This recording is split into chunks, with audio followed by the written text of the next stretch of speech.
Usually I make videos about 3D animation, but today I want to talk about something else, namely the first season of the Star Wars show ANDOR. To be precise, I want to talk about the editing, because that's what I do for a living. I edit movies. One more thing, English is not my native language. I wrote this text in German and translated it into English with the help of several tools. I therefore apologize for any grammatical and pronunciation errors. And now to the actual topic. ANDOR Season 1 is undoubtedly one of the best Star Wars series on Disney Plus, alongside The Mandalorian Season 1 and Season 2. The cinematic effects and the fantastic actors are convincing, and in general also the story that is told. Nevertheless, there are many people, including me, who found ANDOR Season 1 incredibly boring.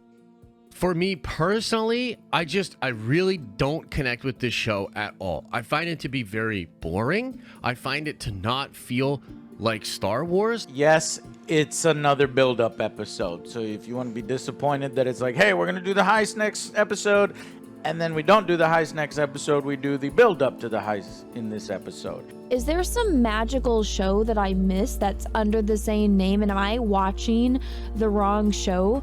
Because for me watching it, it's incredibly boring. The thing you can do right now is all me.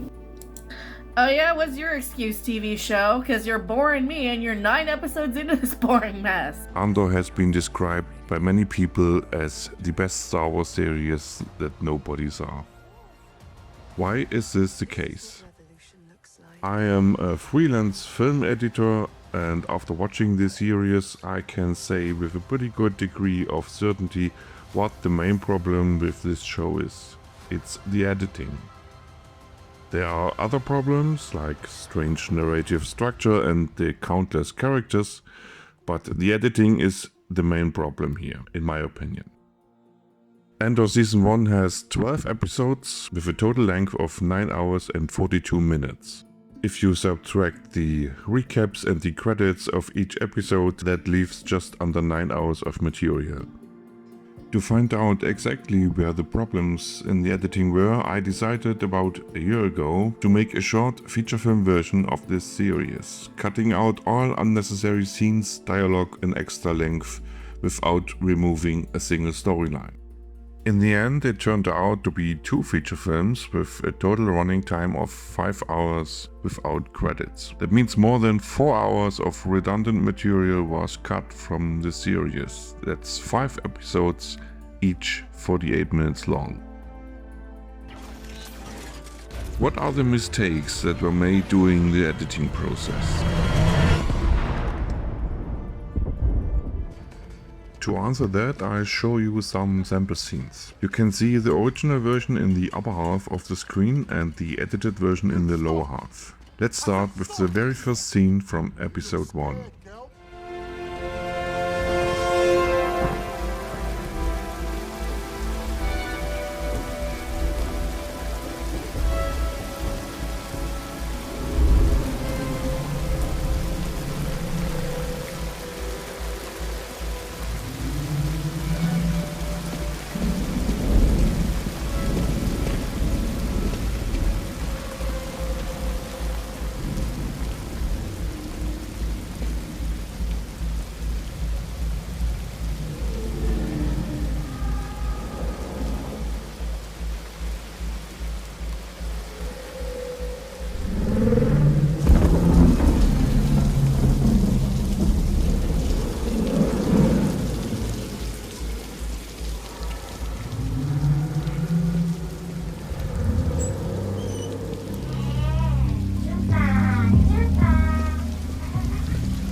Wait there.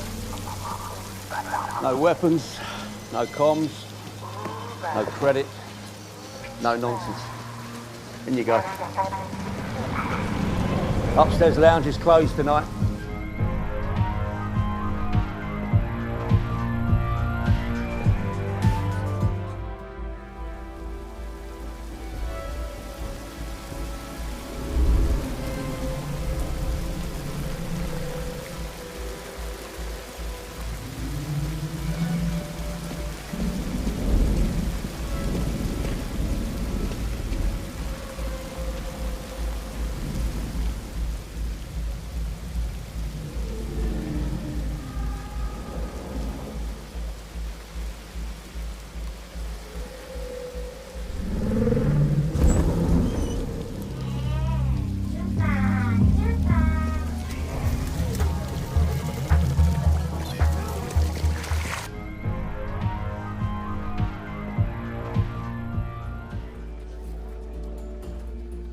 It's clear that the creators didn't have the courage to cut their beautiful images.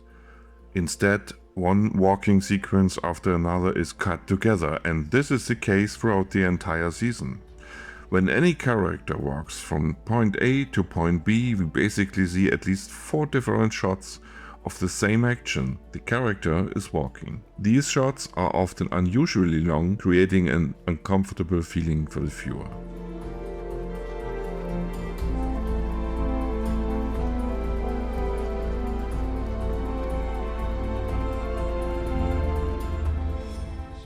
The second problem with the editing is the missing feeling for the ending of a scene. As a film editor, you should cut away anything that dilutes from the climax of the scene. It is therefore wise to end a scene directly after its emotional climax. Unfortunately, this rule is repeatedly ignored in ANDOR Season 1, as you can see in the following example.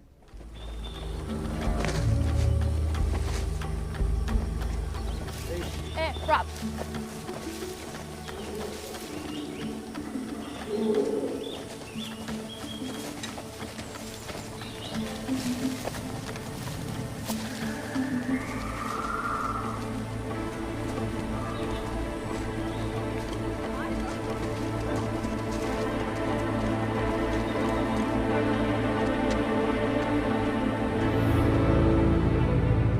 For the first time, young Cassian sees the destructive work the Empire is doing to his planet. The scene has a fantastic wide shot that shows the full extent of the mining operations. This is the climax of the scene. Everything that follows can and should be cut. The creators decided not to do this and added 2 more shots of Cassian following the group.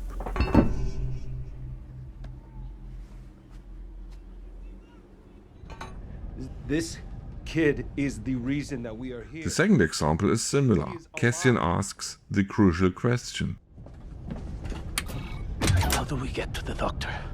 This sentence is an invitation to cut straight to the next scene with the Doctor. However, the filmmakers decided to edit 2 more shots of Skeen and Val afterwards, causing the action to pause again, and this problem continues throughout the entire season. Another example of slow narration is the scene in which the scrap dealer Tim betrays Cassian Andor to the Corpo security service.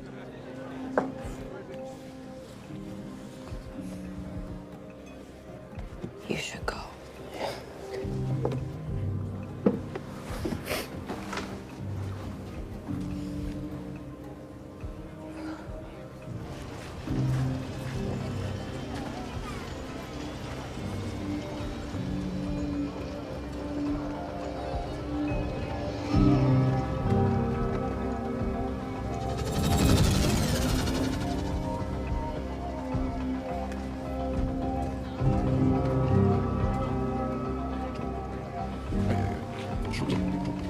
In this scene, Tim's betrayal is played out forever. As a viewer, you can guess what Tim is up to. He is jealous of Cassian, and a few scenes earlier he has read the wanted notice from the corporate security service. To see him walking to the phone box is enough to know what he wants to do. There is no need to show us the call itself, because in the following scene we were told ANDOR.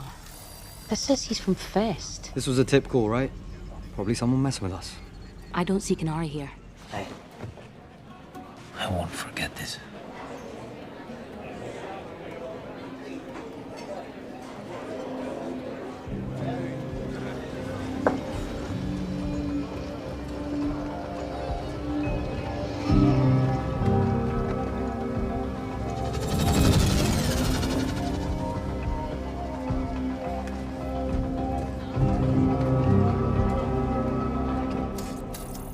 Cassian Andor. That says he's from Fest. This was a tip call, right? Probably someone messing with us. This scene clearly shows that the efficient storytelling in terms of suspense was not important to the people in charge, for whatever reason. And this problem is particularly evident in episodes 4 and 5, which were the episodes that made me stop watching the show. To illustrate the problem with these 2 episodes, I need to briefly discuss the narrative structure of the show. You have no future prospects. ANDOR Season 1 basically tells 3 self-contained stories that are only loosely connected and lead to a grand finale at the end. Episodes 1 to 3 tell the prologue of the story. Episodes 4, 5 and 6 show us a heist movie, and from episode 8 to 10 there is a prison drama. Episodes 11 and 12 then show the final confrontation of the show. This narrative structure makes sure that the episodes 1, 2, 4, 5, 8 and 9 are pure exposition. These episodes are mainly about people talking. The plot hardly progresses at all. This is another reason why many viewers found this show boring. Because it's a movie that has literally been sliced up. It is a movie that's been sliced up because they don't, when you're writing, what do you call it? Serialized. When you're doing that, you kind of have a conflict, and then there's a resolution and all that shit. There's none of that here. It's very, very clear that this was supposed to be a movie. And because of the failure of Solo and then the success of The Mandalorian, they took this screenplay that they had from Tony Gilroy and they stretched it out into a 12-episode season. The plot is at its worst in episodes 4 and 5. This can also be seen in the amount of footage that I was forced to edit out of those episodes. I struggled with how best to describe to him the events that have led us here. Episode 4 has a length of 41 minutes without credits and recap. In the end, only 25 minutes remained. It's even worse with episode 5, which has a net length of 37 minutes. After my changes, only 10 minutes were left. That means I was able to cut more than 27 minutes without removing anything from the plot. So little happens in this episode.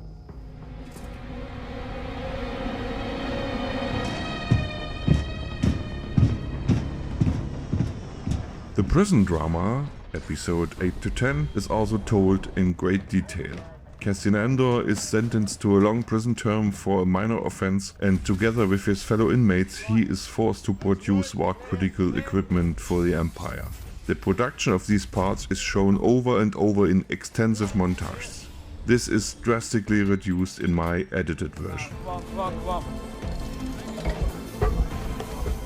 Another point that manifests itself particularly in the prison episodes is the dividing of the plot between several characters. With Cassian Andor we follow the stories of 7 characters. As a result, Cassian Andor has very little screen time because the storylines of the other characters are treated equally. The storyline of Mon Mothma can be used as a negative example. Mon Mothma works as a rich senator in Coruscant and secretly finances the rebel operations with her money. This results in a financial imbalance in one of her accounts, and the Empire is currently investigating her accounts. Yes, that's just as exciting as it sounds. In my editing, I shortened the Mon Mothma storyline to an absolute minimum, which really helps the overall plot. The new banking regulations are making life difficult. Difficult or impossible? Another problem is the dialogue. It is well written and fantastically acted. However, there are also many sentences that could have been omitted because the information was already clear or had already been communicated in another way. A topic is often discussed in far too much detail, which leads to an audience no longer listening properly. A good example of this inefficiently written dialogue is the interrogation scene between Dedra Meero and Bix Kalin.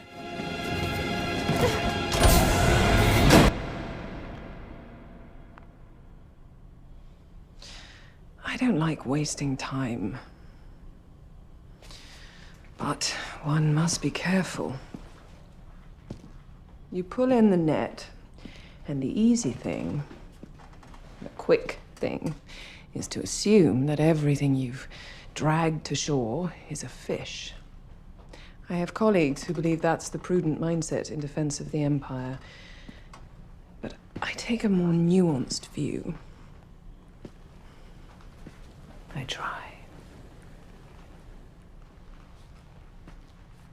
So here's what we'll do, Bix. I'll tell you everything I know to be true, and in doing so, perhaps convince you to cooperate without intervention.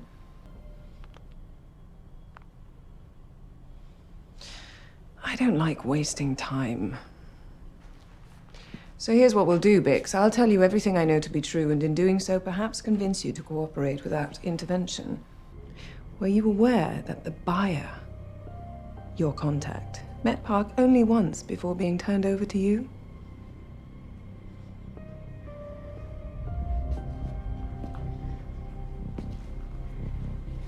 You're in my net, Biggs. Are you a fish or are you a thief? Seems a shame to end up on the carving board if your motivation here is just money. You have no recorded history of political troublemaking. You're a business owner. Now, I would prefer a conversation rather than put Dr. Gorst back to work. But that, for the moment, is entirely up to you. You're ISB, aren't you? Worst of the worst. You're going to tell me absolutely everything you know about the buyer. You seem to enjoy this. Going to tell me all about Cassie and Andor and their relationship. They don't have a relationship. You will be giving me a full, detailed accounting of every single piece of stolen Imperial equipment you've passed along. Where it came from, who was bribed along the way, and where it is gone. I don't know the buyer. Really? Really? Well, Simon Park says you've had at least 6 meetings he's aware of. He says you sit up on that radio for hours at a time. I signal. Sometimes he answers. He comes, he buys, he leaves. 6 face-to-face meetings. He and Andor blowing up buildings and killing security guards. You're injured trying to warn them. Your co-worker is killed trying to win your freedom. Andor and the buyer escape together. That sounds to me like a nest of relationships. When was the last time you spoke with Cassie and Andor? Were you aware that the buyer, your contact, met Park only once before being turned over to you?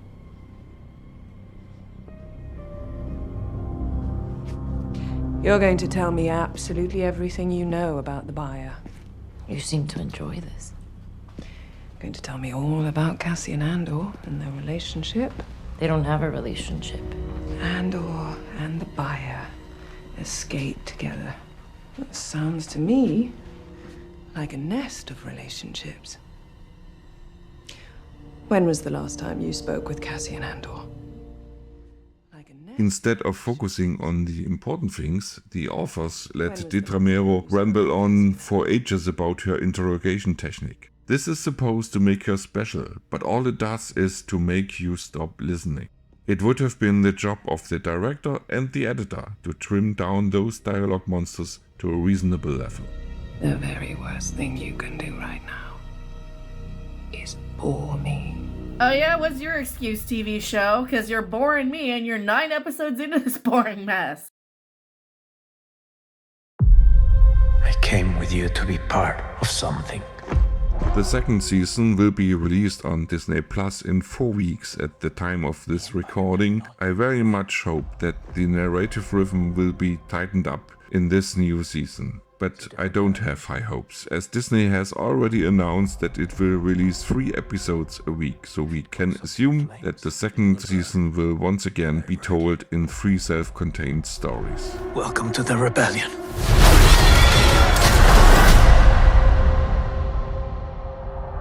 After all the criticism of this show, I would like to emphasize once again that I think the first season of Andor was very well done. The production quality is very high. I'm sure that if the people responsibly had taken more care in telling the story efficiently, the first season of Andor would have been much more successful. That's why I took the effort to edit 2 feature films from the first season, so I could watch the story without having to endure the unnecessary parts.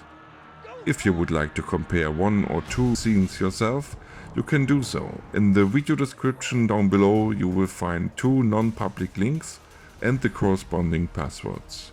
I appreciate every comment, even if you don't necessarily agree with me.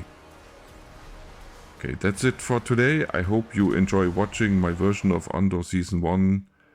Goodbye. That's what a reckoning sounds like.